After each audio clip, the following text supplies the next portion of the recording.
Is your visa almost expiring? Were you in Ephesus or Aupair? Are you in Germany wondering, what will I do next? Your girl got you. Hello beautiful people, welcome back to my channel and let's get started.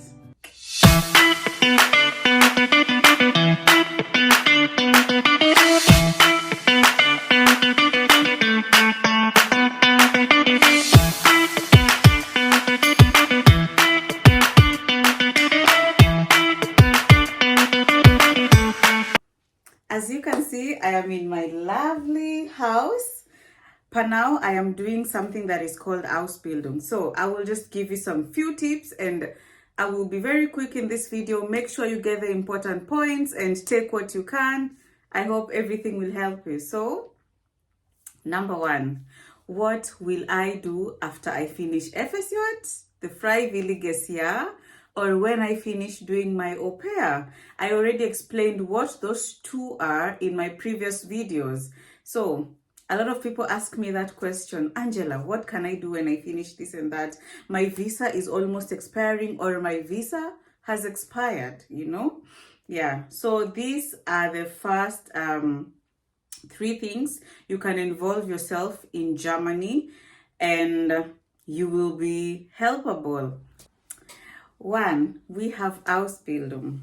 Ausbildung means you are going to school and at the same time you are doing your apprenticeship. I think all of you know what apprenticeship is. So in a smaller version, if I may translate it, it means you are going to school and at the same time you are going to work to get experience. For example, in my case, I am going to school for 2 days and 3 days I have to go to work for my apprenticeship to get experience. The other thing you can do in Germany, did you know you can also do your language? You can also continue to perfect your language or improve your language skills, with which at least if you're improving it, you can have to the level of C1 level. That will be the best level if you're applying for universities, for Ausbildung, for even like just small jobs to keep you here. It is very doable, and for communication purposes, you will really not be having a stressful day in Germany. The other thing that you might consider doing is also applying for university.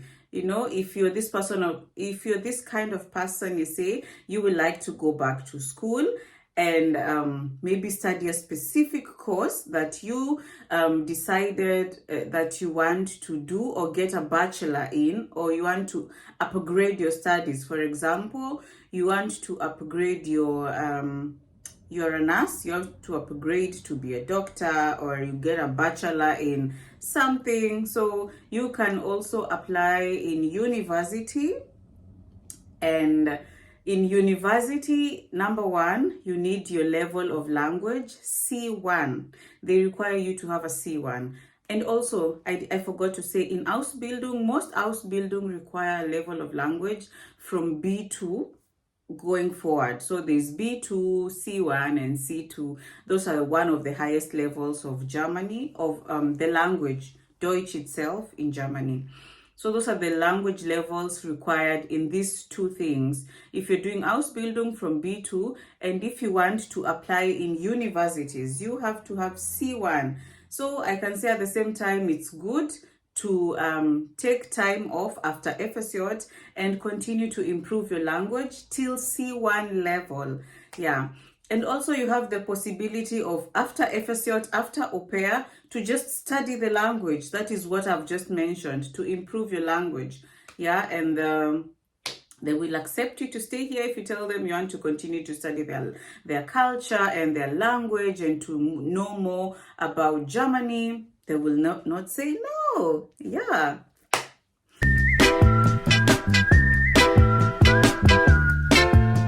One. This, I'm saying it, maybe it's too late for some people, but if you're still in doing Ausbildung or au pair and you have not finished, number one, you should consider sending your papers to the recognition office in Germany to basically translate your documents, or they can weigh at which level do you fit when your school documentations are translated into the German type, like into the German system. So like you take your secondary education, your primary education, if you also went to university in your country, you send all of your papers to that recognition office, and they will recognize your papers, and they will put you in a certain level that they think, according to the paperwork you have given them and according to your country where you come from, you belong in this type of level in Germany.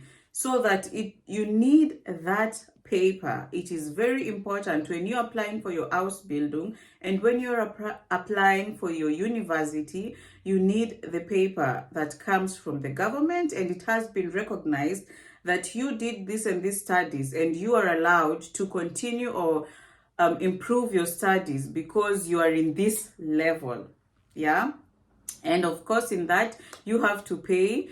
It starts from around 125 euro. It depends with the state you're applying in. For example, in the state I live in, states like we have Hessen state. If I can say states, what are states in English? Like cities. It depends which cities you're coming from, because Germany is big. And in the city you are in, they take different charges. Like from me, for example, I paid 125 euros for my documents to be translated, and they came back in around 3 months. So this is something you should consider doing very early in your FSJ time or in your Aupair time. 2, you should save money when you're doing your FSJ or your Aupair, and the next thing you wanted to do is Ausbildung or school. Baby, you need to save money, money, money. You can see I am in my apartment, and for this I am paying for. I'm paying for the light, I'm paying for the water I'm using, and it's a shared apartment. So like I just got a room, and we are sharing the kitchen, the bathroom with 4 people. So I have to pay for this apartment. If I did not save for my Ausbildung, then it will be a little bit hard for me. Yeah. So like you should roughly save, I can say roughly have something like 1,000 in your account. It will really help you a long way. I mean, saving bit by bit will make the 1,000 euro way easier. Yeah, because know that when you are going to Ausbildung, you have to look for a house where you will stay. That is if the school will not give you hostels. And even if they give you hostels, you have to pay for 2 months. So you have to pay for what is it called? There's this thing you have to pay for when you enter a new house.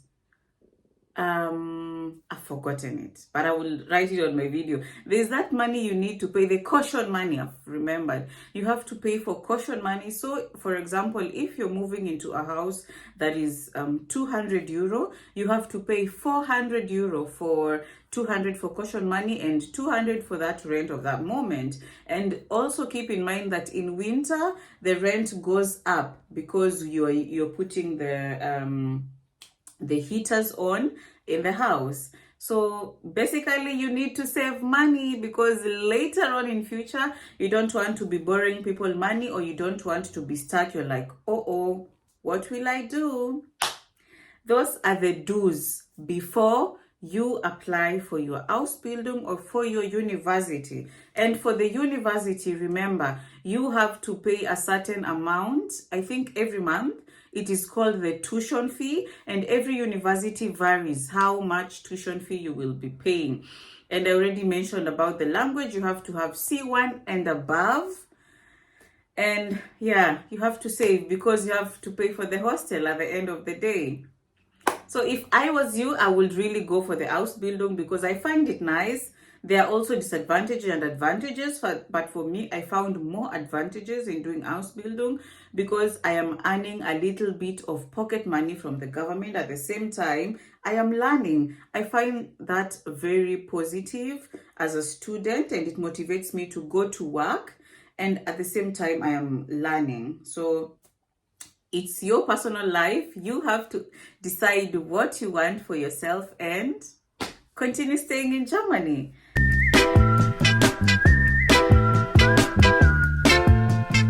You will get the visa according to the term of your course. So these are the documents that are needed for the visa process application to be finished, okay? Number one, you automatically need passport photos, which come from around €8 to around €15. It depends where you're printing it from. Number two, they need to see your original traveling passport with you, and you also need to pay some fees when you're applying for a new visa. So it starts from like €98 to 100 and something. It also depends with the city you are in or the city you are going to do your Ausbildung or university. The other thing they need, or other documentation, they need your residence permit, like to show where will you be staying after we give you this visa for 3 years. Where will you be staying? You know, they already need a visa permit, a resident permit. And that's why I go back to my point of, you have to save money, you have to plan yourself way back earlier so that all this will not stress you later. Yeah? And the last thing they need from you is your health insurance. They want to know that even if they're giving you like an extension of a visa for 3 years, are you able to cater for your health insurance when you're sick as a student? What next? So it is better to have all your documentation with you on time. And when you go to the embassy, like convince them like you want to stay here because of this and that. You want to better yourself as a person because you want in this, after finishing your studies, you go back to your country. Don't make the mistake of always telling them you want to stay here. Prove to them that after they give you this chance, you have an idea, like I'm going to do 1, 2, 3 in my country. And I will finish by saying, of course, when you want to choose whichever course you're doing in Ausbildung or you're in your university, please, please, please, people, try and choose what you like. Don't choose what people say it will pay you a lot of money. I know money is the end goal, and that's why we came to Germany. But I think at the end of the day, I would love to have a good mental health space within myself. You find some works or some jobs are very, very stressful, more so if I am a foreigner. And you can imagine Germany is really a country of introverts. And you are here, you're very stressed after work, you don't have anyone to talk to, you don't have anyone to meet, because if you have to meet someone, they have to put you in their plans. So like things here are a little bit hard. I will give you the best advice ever. Please just do what you like, do what you love, or do what you feel that when you will go and work later, you are always sleeping and saying, oh, what time will I go to work, you know? And for me, that is the best thing, because we only have one life to live. Don't live your life stressing yourself, but consider doing what you love. I think that's the best idea, and that is what is working for me. I love working with kids, so I have chosen a profession that deals with kids, and I will later on like to be a kids therapist. Yeah, I think in all said and done, I've said everything. If there's any question, just drop it down below in the comment section. And if there's anything I've forgotten, of course, I will put down in my bio. Till next time, kwaheri.